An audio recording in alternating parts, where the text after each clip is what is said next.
Jeremias, capítulo 1 diz: Eis as palavras de Jeremias, filho de Ilquias, um dos sacerdotes de Anatote, no território de Benjamim.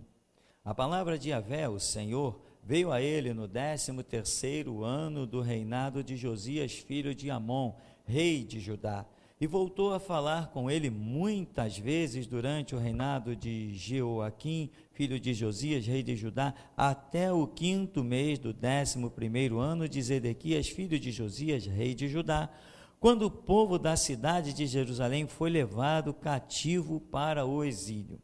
Palavra de Yahvé chegou a mim com a seguinte convocação: antes mesmo de te formar no ventre materno, eu te escolhi. Antes que viesses ao mundo, eu te separei e te designei para a missão de profeta para as nações. Contudo, eu redargui: ó eterno Yahvé, eis que eu não sei me expressar como convém, não passo de uma criança. Entretanto, o Senhor me orientou: não alegues que és muito jovem. A todos a quem eu te enviar, irás, e tudo quanto eu te ordenar, falarás. Jamais te sintas atemorizado diante deles, porque eu estou contigo a fim de proteger-te, assim diz Yahvé. Então o Senhor estendeu a mão, tocou a minha boca e declarou-me: eis que a partir de agora coloco as minhas palavras em tua boca. Vê, eu hoje concedo autoridade a ti sobre as nações e reinos da terra, para arrancar, despedaçar, destruir, exterminar, mas também para edificar e plantar. A palavra de Yahvé veio a mim, indagando: o que estás vendo, Jeremias? Ao que respondi: vejo um ramo de amendoeira. Então Yahvé replicou-me: viste bem, porque eu estou vigiando, a fim de que a minha palavra se cumpra. A palavra do Senhor foi dirigida pela segunda vez nestes termos: o que está vendo? Ao que respondi: vejo uma panela fervendo. Ela está inclinada para o norte. Então Yahvé me esclareceu: do norte derramar-se-á a desgraça sobre todos os habitantes da terra. Amém, irmão? Poder sentar. Irmão, nós sabemos que Jeremias é o profeta eterno, né? Por que eterno? Veja aqui, verso 10, por exemplo: eu hoje te concedo autoridade a ti sobre as nações e reinos da terra. Ora, nações e reinos da terra, Jeremias não saiu daquele pedacinho de chão, aliás, que um pedacinho bem pequeno, né, irmão? Que ficou ali pregando dentro do palácio, preso em cadeias, não foi isso? Cadê os reinos da terra? Lá na frente, quando Jesus se manifesta, alguém diz assim: epa, esse Jesus aí está parecendo um Jeremias. A unção que estava sobre Jeremias estava sobre Jesus, aquela semelhança do ministério. E hoje Jeremias continua pregando em nosso meio. Não foi Jeremias que foi para a porta do templo e disse: ei, seus idólatras, o que vocês vêm fazer aqui dentro? Vocês vão levantar as mãos e acham que Deus vai ver as mãos de vocês? Purifique essas mãos aí cheias de sangue. Vocês não fazem justiça aos órfãos, às viúvas, e vocês dizem: templo do Senhor é esse? Eu pergunto: o espírito do profeta Jeremias, não seja confundido, né? O espírito que estava sobre o profeta Jeremias, está ou não está em nosso meio? Jeremias, Elias, João Batista, são ministérios eternos, são pessoas que alcançaram muita graça, de modo que eles receberam algo que ninguém jamais receberá, algo maior do que o que eles receberam. Não receberá, ninguém vai receber nada maior do que o de Elias, nem Jeremias, nem João Batista. Vai receber uma unção maior, porquanto os tempos vão sendo cada vez mais negros e vai se tornando a necessidade de cada vez mais luz, e a unção que faz resplandecer isso. Porém, o entendimento da palavra, a devoção e a dedicação que tiveram Jeremias, João Batista, Elias, meu irmão, aquilo ali nós podemos ser iguais, mas superiores. Jeremias encara o mundo. Então, irmão, hoje Jeremias continua pregando, porque o chamado dele para os reinos da terra e para arrancar, despedaçar, destruir e exterminar, mas também edificar e plantar, eu reconheço essa unção claramente sobre a minha vida. Reconheço ela claramente. Tem coisas que eu falo que eu destruo vidas. Eu acabo com a esperança das pessoas. Eu aniquilo a esperança delas quando eu falo certas coisas. Ou elas se convertem e entram na luz, ou para continuar vivendo naquele falso caminho, elas estão exterminadas. Elas nunca mais sentirão nada. Elas vão se transformar interiormente em um vazio. Eu reconheço essa unção dentro de mim. Eu reconheço ela. Tem coisas que eu falo que eu destruo igrejas inteiras. Lideranças inteiras, quando me ouvem, caem na real do delito que estão cometendo e, por não quererem se curvar e largar as suas práticas, por não terem humildade de sentar no banquinho da restauração, eu arranco, eu extermino eles, porque o Espírito Santo é quem faz esta obra. Depois que me ouviu, não tem mais norte, nem sul, nem leste, oeste para correr, já era. Ou se rende, ou morre. É a unção que estava sobre Jeremias. Conheço várias igrejas que fecharam depois de me ouvir, se levantaram contra mim. Pastores que estão hoje na mão de psicólogos e psiquiatras, porque se levantaram contra o Ministério Geração Jesus Cristo.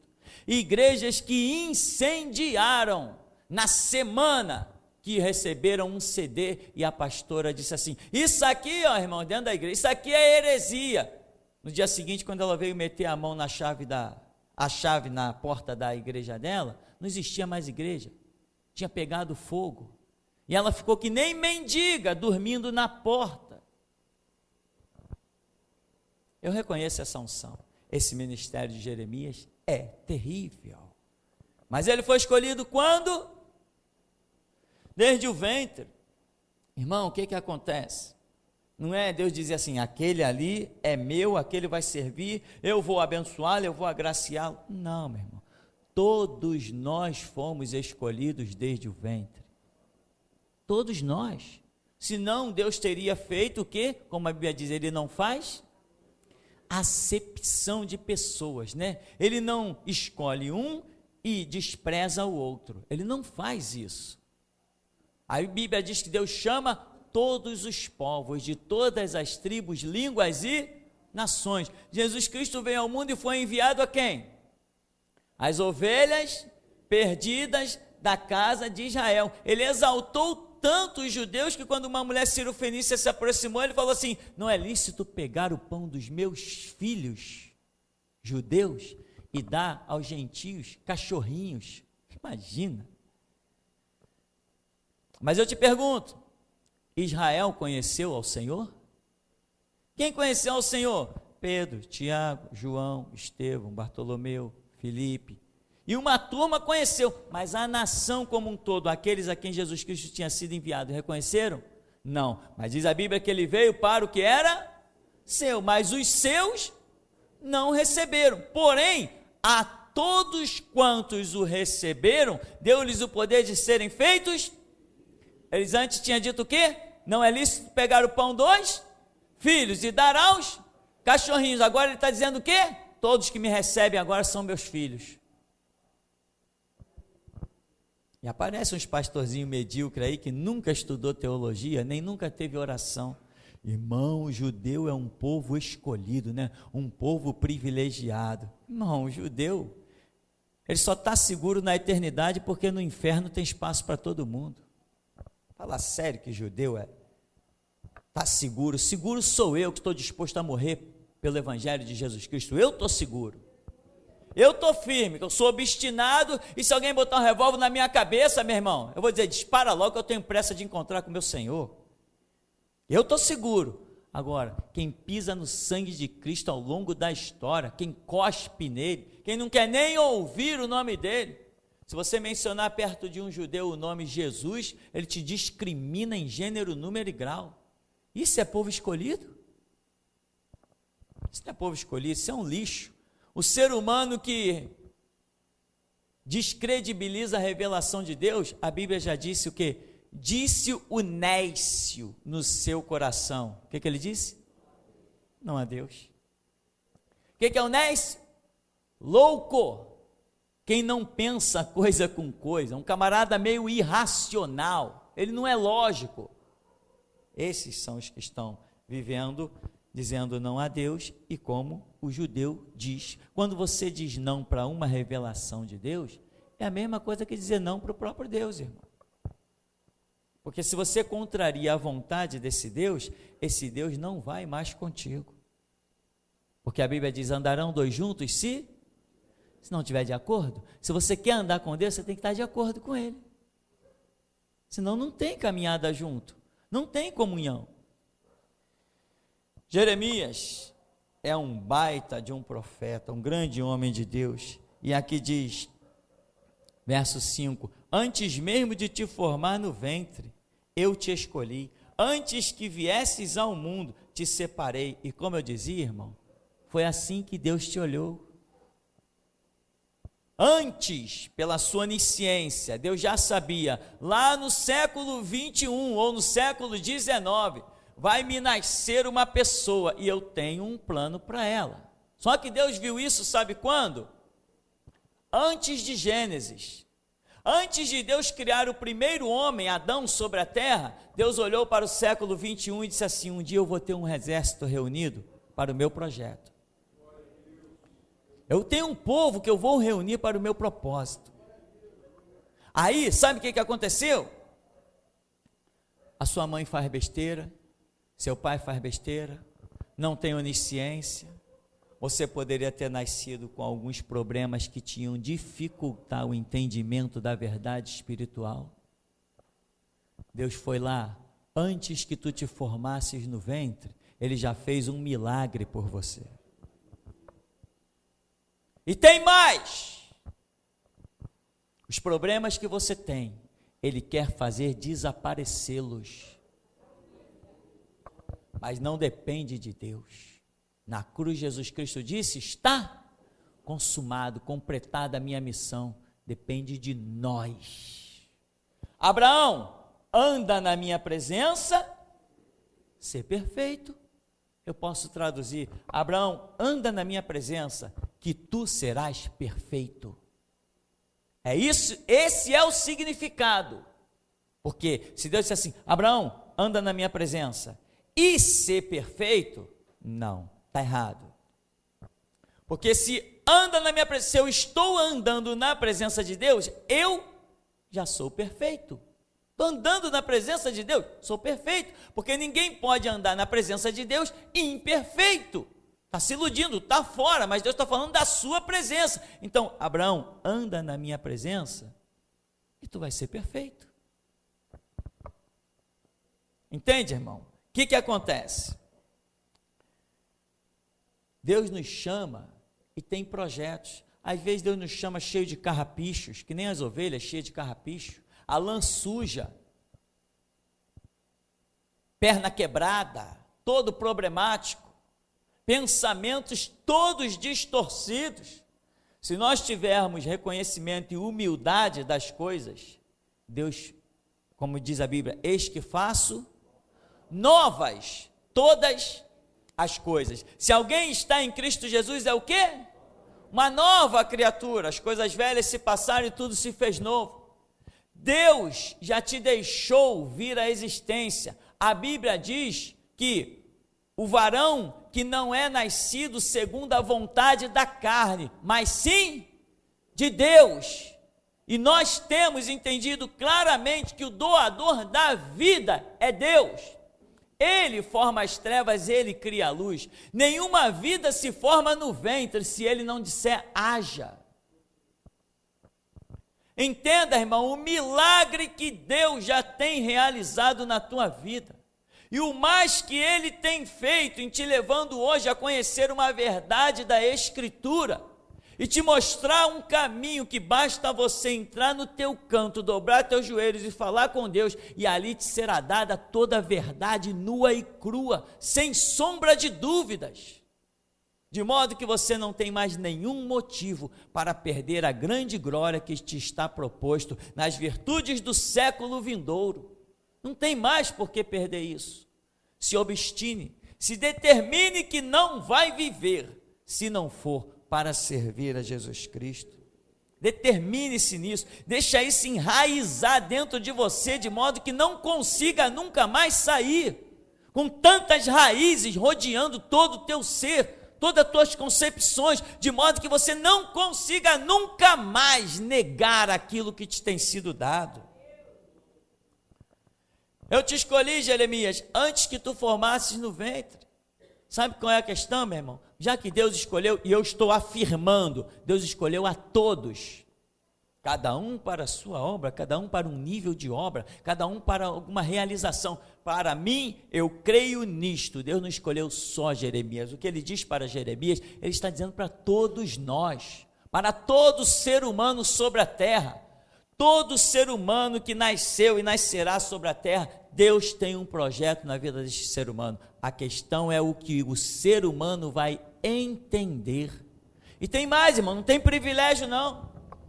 Porque muitos podem pensar assim, pastor, mas tem pessoas que nasceram num lar espírita, no meio do catolicismo. Como que essas pessoas vão, né? Como que Deus vai fazer um plano? Eu não me converti, não foi do espiritismo, não foi do catolicismo. Tanta gente aqui primeiro não conheceu a desgraça do catolicismo, a maldição do espiritismo, e hoje não somos uma nova criatura em Cristo Jesus. Quando Deus traça um plano, operando Deus, ninguém impedirá. Deus traça um plano nas nossas vidas, meu irmão, e não quer dizer que, como tem um louvor que diz assim, ele veio em minha vida em um dia especial, numa hora certa, no momento exato. Não quer dizer que, eu me converti com 15 anos, eu tenho mais privilégio do que quem se converteu com 25 ou 30. Não tem nada disso no reino de Deus. É Deus que traça os seus planos e marcou dia e hora, minuto e segundo para ter um encontro conosco. E na hora que Ele marcou, esta é a boa hora. Porque o reino de Deus não tem negócio de tempo. Muitos estão na igreja há 5, 6 anos e ainda não se dedicaram a ler sequer o Novo Testamento inteiro, ou o Pentateuco, ou a Bíblia por inteiro. Uma leitura bíblica você consegue realizá-la por inteira em 1 ano. Tem pessoas há 30 anos na igreja que nunca leram a Bíblia inteira, nem leram certo, nem leram a metade, nem 1/3 dela. E tem pessoas que chegam no ministério às vezes com 2 anos, que já leram tudo. Tem pessoas que chegam no ministério e depois de 10 anos estão fazendo algumas perguntas, que nós vamos dizer, vem cá, você sabia do site? Mas eu não tenho tempo para acessar o site não. E às vezes tem pessoas que mal chegam no ministério, com 6 meses, com 1 ano, pastor, eu já ouvi quase todos os seminários. Então eu volto ao primeiro ponto, Deus chama a todos, mas vai depender da atitude de cada um. Vai depender do que cada um se empenha, do que cada um acredita, do que cada um se dedica. Vai depender disso, meu irmão. Não tem esse papo de Deus faz uma grande obra na minha vida. Se eu creio que Deus fará uma grande obra, meu irmão, eu vou buscar, eu vou bater, eu vou crescer, eu vou aprender, eu vou orar, eu vou trabalhar, eu vou, Deus, eis-me aqui, todo dia eu vou acordar, eu vou ficar sedento e ansioso, com fome e sede de fazer a obra de Deus, esperando Ele me dar a resposta, a direção. Agora tem pessoas que estão nem aí. Tem pessoas que já acordam pensando nas suas atividades naturais. Mas a Escritura diz, né? Eu amo os que me amam, e os que de madrugada me buscam, me acharão. Madrugada é primícia, é primeiro lugar. E quem está dizendo isso em Provérbios 8,17 é a sabedoria. Mas eu não reconheço nenhuma sabedoria fora de Deus. Para mim quem está dizendo é o próprio Deus. Porque se alguém fala ali está a sabedoria, vai estar falando ali está Deus, porque Deus é a sabedoria. Eu amo os que me amam, e os que cedo me buscam me acharão. Então, meu irmão, Deus tem uma grande obra, mas o que você tem entendido desse Deus e o que você tem entendido desta obra? Tem aqueles que têm entendido que a obra tem um Deus poderoso, Jeová Jirê, o Deus das minhas provisões. Então eu vou buscar Jeová Jirê, que Ele vai me fazer abundar em tudo. Ele vai botar a comida na minha despensa, Ele vai me dar um trabalho, Ele vai me dar uma aposentadoria, Ele vai me dar tudo. Ele é Jeová Jirê, Ele vai prover as minhas necessidades. Tem outros que entendem que Deus tem as suas necessidades, que a seara é grande, os seus obreiros são poucos. Então uns entram na igreja dizendo: Deus, me serve. Outros entram e dizem: Deus, eu quero te servir. Mas que foi escolhido tanto um quanto o outro antes do ventre, foi. Mas depende do que cada um entende dessa obra, depende da vontade de cada um, do desejo de cada um. Tem aqueles que dizem Jeová Jirê. Outros parece que o primeiro nome que conhece de Deus é Jeová Savaote, o Senhor dos Exércitos. Muitos começam logo, parece que alguns entram na igreja e lê logo o texto que diz assim, né? Deus suprirá todas as minhas necessidades em glória. Uns pensam logo assim. Outros pensam assim, parece que entra na igreja, o primeiro texto que a pessoa conhece é: ainda que eu andasse pelo vale da sombra e da morte, não temeria mal algum, porque tu estás comigo. Deus é um só, é o mesmo, imutável. Em teologia a gente define Deus, né? Aquém da realidade, obviamente. Deus é espírito imutável, infinitamente perfeito, uma definição humana, porque Deus está muito além disso. Deus está ali, estabilizado, estabelecido. A mudança está no coração de cada um de nós. A diferença das coisas está no coração de cada um de nós. Quem dá o seu filho para morrer por mim na cruz, está louco para me abençoar. Por que ele abençoa uns e não abençoa outros? Porque o coração de uns e de outros são diferentes. A postura de uns e de outros são diferentes. Por que ele libertou todo Israel do Egito, mas aquela geração não herdou a terra, exceto Josué e Calebe? Porque diz a Bíblia que quando eles se depararam com a situação dos espias, diz que em Josué e Calebe existiu o quê? Um espírito diferente. Mas todos foram escolhidos desde o ventre, desde a semente de Abraão, amigo de Deus. É a nossa posição, meu irmão, que traz o reino de Deus na terra.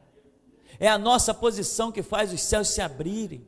É o nosso desejo, a nossa vontade, é o nosso empenho, é a nossa obstinação em dobrar os joelhos, adorar e confessar e servir, que faz verdadeiramente essa terra dos mortais tremer.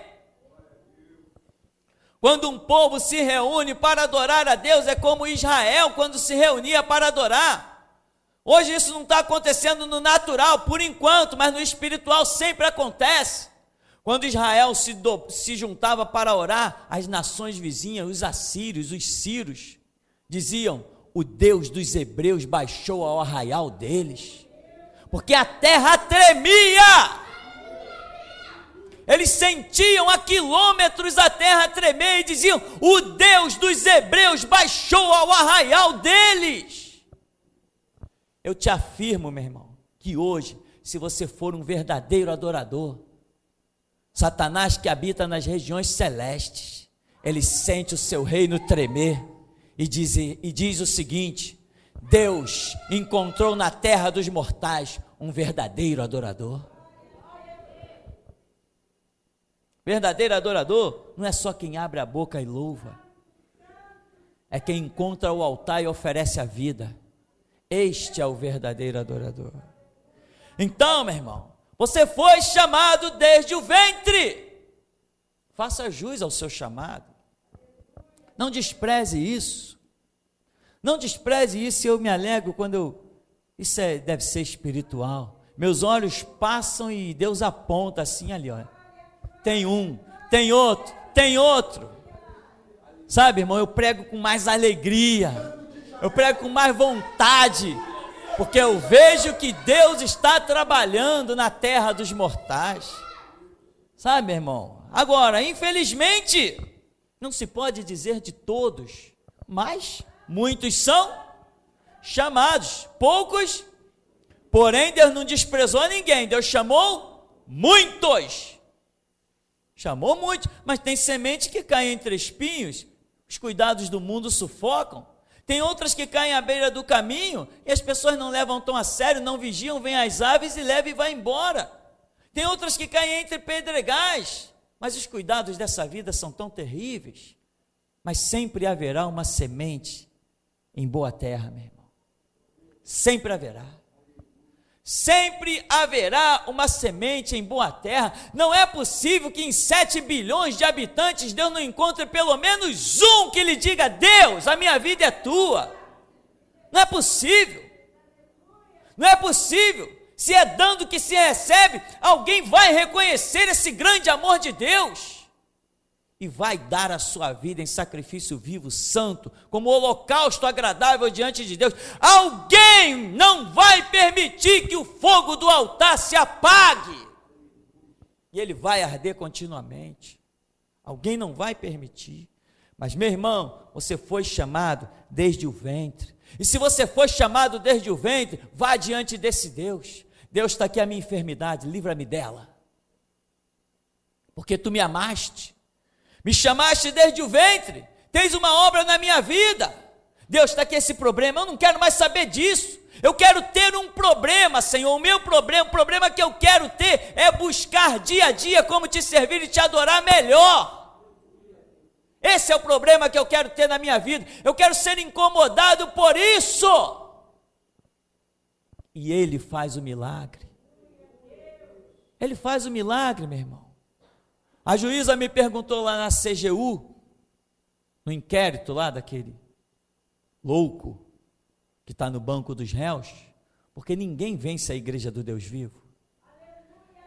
E a juíza me perguntou: tem os processos dele contra você e seu contra dele? Você sabe de que se trata esses problemas, esses processos? Eu falei assim: a senhora me desculpe, mas não tenho a mínima ideia. Não sabe de que é o processo? Não. Eu sei que tem processo meu contra ele e dele contra mim. Eu não sei o que é. É civil ou criminal? Não sei, não sei. Irmão, não sei mesmo. Não sei mesmo. Tem um monte. O advogado lá quis abrir um monte de processo. Eu não estou nem aí. Eu disse: não faz. Ele achou que seria melhor porque o homem estava arrumando muito, mas aquilo não ocupa a minha cabeça. Eu não estou nem aí para aquilo. Se o martelo dos juízes da terra vai bater condenado ou inocente, isso faz diferença para você? Também não faz diferença para mim, meu irmão. Porque eu sei que o único martelo verdadeiro na minha vida está escrito ali em Isaías 33, 22. O Senhor nosso Deus, Ele é o nosso legislador, Ele é o nosso juiz, Ele é o nosso rei, é Ele quem nos salvará. O que Paulo escreve? Aquele que nem mesmo ao seu próprio filho poupou, como não nos dará também com ele todas as coisas? Eu era jovem quando eu vi Paulo escrever isso, e aquilo não saiu da minha cabeça, aquilo me perseguia para onde eu ia. Eu dizia: não é que é verdade? Não é que Paulo está certo? Se eu fosse capaz de dar o meu filho em sacrifício por alguém, o que mais eu faria por essa pessoa? E eu te digo, se você entende que Deus foi capaz de dar o seu filho por você, pare e pense, o que mais Deus fará por você? Se Ele deu o seu filho, põe-te no lugar de Deus. Se você dá o seu filho por alguém, o que mais você faria por essa pessoa? Então eu te afirmo, todos nós somos chamados, mas muitos de nós não alcançam os projetos de Deus, porque não entendemos essa grandeza de Deus e não buscamos, não nos rendemos, não nos entregamos verdadeiramente. sabendo que aquele que em nós começou a boa obra, a aperfeiçoará até o dia de Cristo Jesus. Uma vez eu estava numa situação e eu disse para uma pessoa: eu não tenho nada,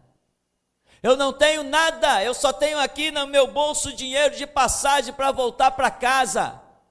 E eu ousadamente olhei para aquela pessoa e disse assim: mas eu te afirmo uma coisa, eu tenho uma fé rara e Deus vai honrar. E eu disse isso porque eu reconhecia isso, porque o Espírito Santo é que testifica com o nosso espírito, e ele já tinha me mostrado.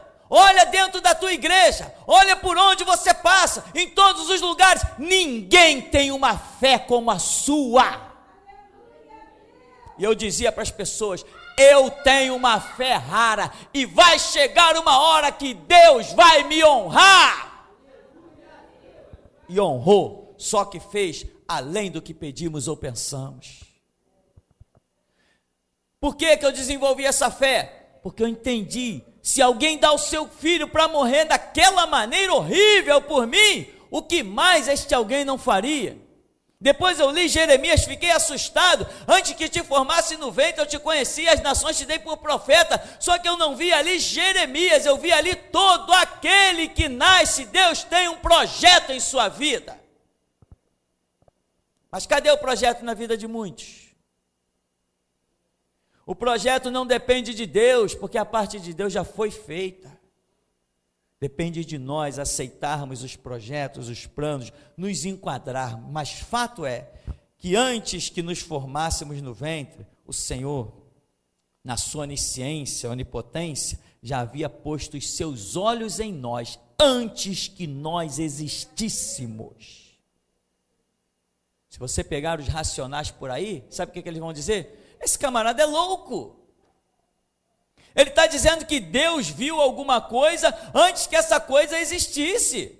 E eu vou dizer para esse camarada: é por isso que eu tenho uma fé rara. Amém, meu irmão? Aqui então, no nosso texto, diz que quando Deus chama, verso 10, vê, hoje eu te concedo autoridade sobre as nações, reinos, arrancar, despedaçar, destruir, exterminar, mas também para edificar e plantar. Amém, meu irmão? E a palavra de Yahvé veio a mim indagando: que estás vendo? E eu respondi: vejo um ramo de amendoeira. Ele disse: viste bem, porque eu velo sobre a minha palavra para cumprir. Então, meu irmão, Deus te chama, te mostra coisas gloriosas. Eu quero te levar ao verso 17. Mas tu, prepara-te, cingirás os teus rins, levantar-te-ás e lhes pregarás tudo o que eu te ordenar. Não tenhas medo, receio deles, para que eu não te faça ter medo deles. Quanto a mim, eis que te coloco a partir de hoje como uma coluna de ferro, como uma muralha de bronze, diante de toda a terra, os reis de Judá, os seus líderes e governantes, os seus sacerdotes e todo o povo da terra. Eles lutarão contra ti, mas nada poderão contra a tua pessoa, porque eu estou contigo para te livrar. Oráculo do Senhor. Amém, meu irmão? Então presta muita atenção, meu irmão. Deus chama Jeremias, mas no verso 17, ele diz: mas tu, ou seja, a tua parte, eu vou fazer todas essas coisas, mas tu, prepara-te, cingirás os teus rins, levantar-te-ás e pregarás o que eu te ordenar, e a tua parte, não tenha medo deles, para que eu não faça você ter medo deles. Se você ter medo deles, você vai faltar com a fé. Se você faltar com a fé, que é a confiança em mim, eu vou ter que te abandonar, eu vou ser obrigado a te abandonar. Então não tenha medo, encara o que vier, eu estou contigo, e não tenha medo, porque se você ficar com medo, eu sou obrigado a te abandonar, porque sem fé é impossível agradar a Deus. Não pode ter medo. Vamos matar esse camarada. Vamos ver se Deus vai deixar. Vamos fazer acontecer. Em todas as coisas, diz a Escritura, cooperam juntamente para o bem dos que amam Deus, e nenhuma folha, irmão, cairá da árvore se Deus não permitir. Nenhum sol se levantará, nenhuma chuva descerá. Nada acontece sem que o Senhor nosso Deus assim permita. Então, Jeremias, tu tem a tua parte, eu estou te mostrando, né? Eu estou te colocando a partir de hoje como uma coluna de ferro. Eu te coloco contra todo o povo da terra, os sacerdotes, todo mundo. Imagina a missão desse homem, meu irmão. Que missão ferrenha. Ele luta os reis de Judá, contra os líderes e governantes, contra os sacerdotes, contra todo o povo da terra. Ele lutou contra todo mundo. Acho que só ficou do lado de Jeremias mesmo aquele homem. Como é que ele chamava? Baruque. Parece que só ficou Baruque do lado de Jeremias. Que o resto, para onde Jeremias olhasse, ele via o quê? Inimigo? Não, meu irmão. Para onde Jeremias olhasse, ele via Deus. Em cada inimigo que Jeremias olhava, ele via Deus, porque a palavra de Deus estava se cumprindo. Eu te ponho contra todo o povo da terra. Eu te ponho. Quando ele olhava um rei vindo contra ele, o que ele via? Via Deus. Quando os sacerdotes vinham contra ele, o que ele via? Via Deus. E ele lembrava da palavra do Senhor. Eles vão pelejar contra você, mas eles não vão prevalecer contra a tua pessoa, porque eu sou contigo para te livrar. Você está vendo os teus inimigos por aí, meu irmão? Para de ver inimigo e passe a ver Deus. Quem vê inimigo é fraco, e quem vê Deus é forte. Onde estão os que se levantaram para te derrubar? Onde estão os que se levantaram para te destruir, para te acusar? Você canta, então viva o que você canta. Mesmo na sepultura, o teu Deus te chama pelo teu nome, te toma pela tua mão direita e diz: senta-te à minha direita, enquanto eu ponho por terra, ponho por escabelo dos teus pés os teus inimigos. Olha ao teu redor. Quanto mais inimigos você vir, tanto mais Deus você tem. Ninguém destrói você, meu irmão. Tu foi escolhido antes que se formasse no ventre. Agora mais uma delegada, eu denunciei ela lá, até meio involuntariamente, citei o nome dela, a CGU pegou e vai investigá-la também, tal da Ellen Sardenberg. No começo dessa brincadeira, em 2009, as pessoas falavam assim: e aí, como é que vai ficar a tua situação? Crentes de outras igrejas, né? E agora o processo, pode ser preso de novo, como vai ficar a tua situação? Eu falei assim: rapaz, a minha situação, eu não estou nem aí para ela, eu já sei o final dela. Eu só estou com pena dessa gente que entrou no meu caminho. Quando eu vejo inimigos, eu vejo Deus. Quando eu vejo adversários, eu sei que é hora de eu declarar a minha vitória. Não importa, meu irmão, o exército que venha atrás de nós. Depois de atravessarmos o mar, tudo se faz novo. A gente pega o tamboril e vai cantar, só o Senhor é Deus. Deus não tem projetos de derrota para a sua igreja, então levante e vença, irmão. Joga essas correntes que hoje estão em cima de você, te pesando, te jogando para baixo, se livra delas, sai em nome de Jesus e vai dobrar os teus joelhos, que tu vai ver, quem dobra os joelhos sempre é livre. Quem aprendeu o caminho de curvar a fronte, dobrar os joelhos, inclinar o seu rosto em terra, esse é sempre livre. Olha os homens do poder, se eles não andam esticados. E olha os servos do Deus vivo, se você não olha e vê humildade em suas faces. A diferença é essa, meu irmão. Uns levantam a cabeça porque pensam que são alguma coisa. Outros baixam, curvam a sua fronte, porque sabem que verdadeiramente, diante do Deus vivo, sempre são alguma coisa. Jeremias, olha, no verso 19, eles lutarão contra ti, mas nada poderão contra a tua pessoa, porque eu estou contigo para te livrar. Oráculo do Senhor, quer dizer, palavra do Senhor. O Senhor dá uma palavra. Agora, Jeremias não foi uma pessoa qualquer, irmão.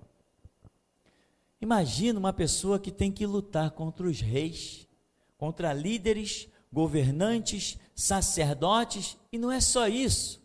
Até o povo da terra, Deus está dizendo que o povo da terra ia ficar contra Jeremias. Jeremias olhava em volta e só via inimigos, então em cada inimigo ele tinha que ver Deus, senão ele ia desfalecer. Ele tinha que olhar, e vem um inimigo ali, ainda bem que o Senhor me falou. Vem outro inimigo ali, mas o Senhor falou. Vem outro inimigo, o Senhor falou. Vem outro, em cada inimigo ele tem que ver Deus. É assim conosco, irmão.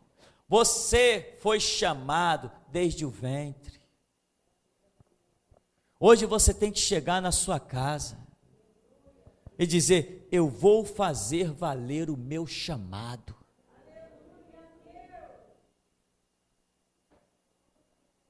Essa é uma palavra poderosa. Bem-aventurado é aquele que a conceber. Eu vou fazer valer o meu chamado. Sabe, meu irmão? Porque tem pessoas por aí, por exemplo, que recebem um CD. Caramba, que palavra! Não, mas não fez fazer valer o seu chamado. Continua vivendo a sua vida. Jesus Cristo não nos chamou, não nos escolheu desde o ventre para nós vivermos a nossa vida. Jesus Cristo nos chamou para vivermos a vida dele. Ele não veio ao mundo para viver a nossa vida, ele veio ao mundo para nos chamarmos para vivermos a vida dele. Não foi isso que ele nos ensinou na oração? Seja feita a tua vontade na terra, igualmente é feita no céu. Ele está nos chamando para vivermos o que é no céu. E como que é no céu? A Bíblia nos dá alguns ensinamentos sobre isto. Gloriosíssimos. Você foi chamado desde o ventre, meu irmão. Se você olhar diante de você, do seu redor, na sua estrada, e ver um inimigo chamado fome, põe à prova a sua própria fé. Vá em frente. Você sabe o que é certo? Você sabe o que é justo, o que é verdadeiro? Você sabe a palavra que procede de Deus? Se a ameaça de você cair morto de fome lá na frente existe, vá lá e faça o teste. Você sabe que aqui está escrito: eu sei que o meu Redentor vive, e por fim, quando tudo diz que não, quando parece que não tem mais jeito, ele diz: eis que faço novas todas as coisas. Você precisa, irmão, ter uma fé real. Fé real. E quando você tiver uma fé real, você vai ser capaz de se despir de si mesmo para uma série de projetos de Deus. Enquanto estávamos aqui no louvor, o Espírito Santo, que não mente, não se engana, nos tem testificado. O projeto de Deus com as nossas vidas é que sejamos um. Semelhante à igreja primitiva, que no meio deles ninguém tinha falta de nada. Não que cada um não tenha sua luta e sua prova, mas todos estamos juntos, chorando com os que choram e alegrando-se com os que se alegram. Porque este é o prenúncio da unção do grito da meia-noite. Um povo tão unificado, tendo como óleo nas suas juntas e medulas a ação do Espírito Santo. Um povo tão fundamentado, tão convicto, um povo que é capaz de olhar para um pedaço de pão e dizer assim: esse pedacinho de pão não dá para saciar a minha fome, mas mesmo assim eu vou reparti-lo com o meu irmão, e vai comer, e vai se fartar, e com a força daquela comida vai caminhar 40 dias e 40 noites a Horebe, o monte de Deus. Que loucura! Mas são os loucos que a Bíblia diz que não errarão o caminho. Você foi chamado desde o ventre, meu irmão. Eu não sou melhor do que você. Quer uma prova? Houve um tempo em que eu estava sentado no seu banco e outro estava aqui à frente. Ou eu me converti, pastor. Isso prova que eu não sou melhor do que você. Deus não me tirou da macumba e me pôs atrás de um púlpito. Não, Deus me tirou da macumba e me pôs sentadinho no banco onde você está. Se eu passei pelo teu banco e cheguei até aqui, esse também é o mesmo caminho, porque Jesus não disse, eu sou alguns caminhos, ele disse, eu sou o caminho, um só, absoluto, artigo definido, eu sou o caminho. Ele é o caminho para quê? Muita gente se ignora lá no texto. Ah, Jesus é o caminho, como está escrito, ninguém vem ao Pai senão por mim. Jesus é o caminho para o Pai. Meu irmão, Jesus é o caminho para todas as suas obras a serem realizadas na terra. Jesus é o caminho para todos os ministérios que alguém possa alcançar. Jesus é o caminho do louvor, Jesus é o caminho da oração, Jesus é o caminho da pregação, Jesus é o caminho da fé. Ele é o autor e consumador da nossa fé.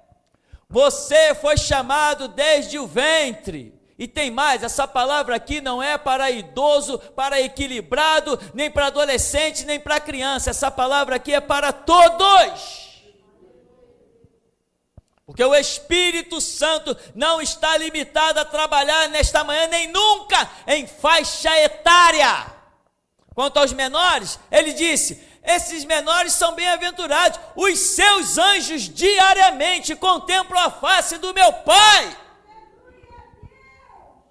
E tem mais, é do louvor dos pequeninos que flui o verdadeiro louvor. Deus não aceita louvor de quem não tem compreensão e entendimento. A Escritura nos ensina isso. Quando João vai adorar, o anjo diz para ele, não, adora a Deus. Quando Jesus foi ser adorado no Antigo Testamento por determinado homem, ele não aceitou e falou, não adora. Não faça essa adoração, porque aquele homem que ia adorá-lo não reconheceu que ele era o Senhor absoluto de terra, céu e mar. Jesus Cristo não aceita culto irracional. Paulo diz o quê?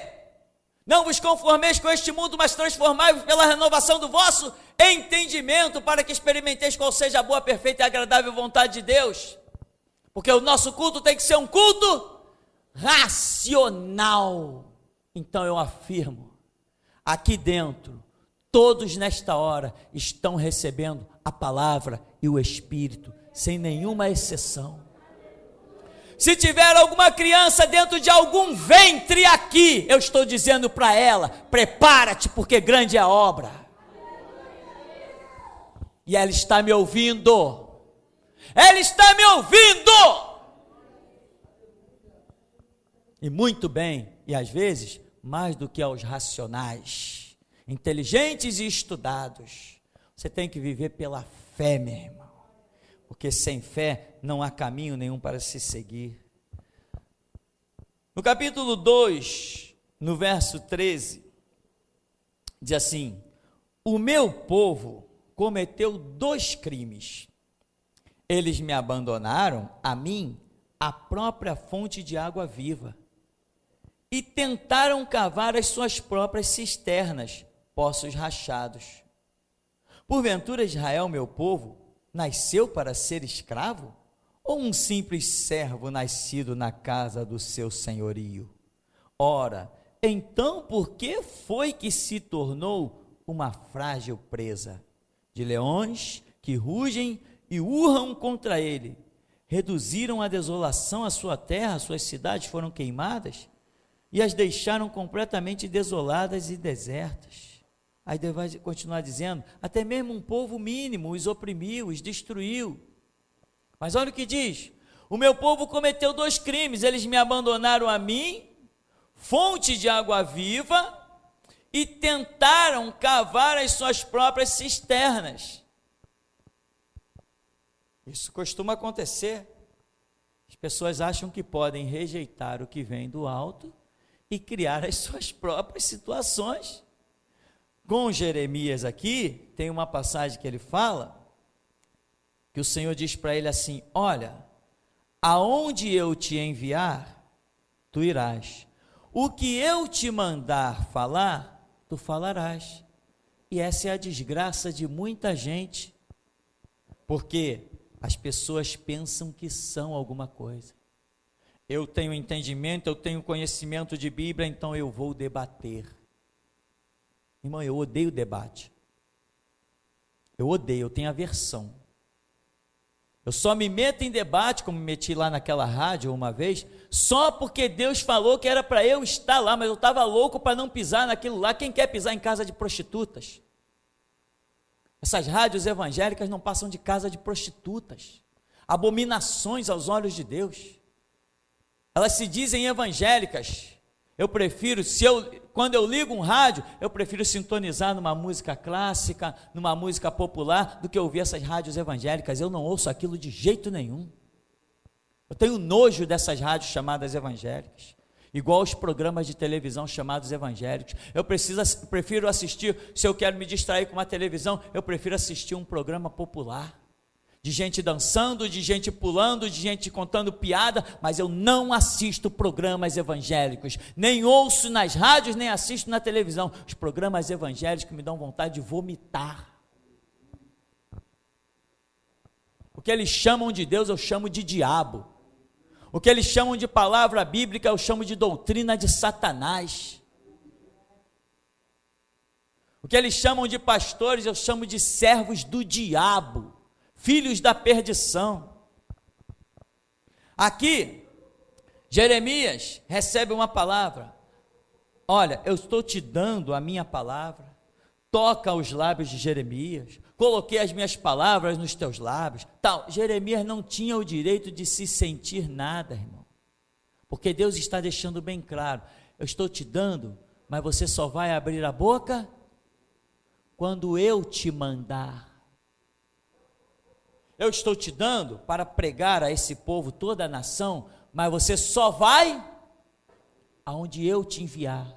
Você só vai pisar no chão, no território, no metro quadrado que eu te enviar. Esse é um motivo de desgraça, já foi de muitos crentes.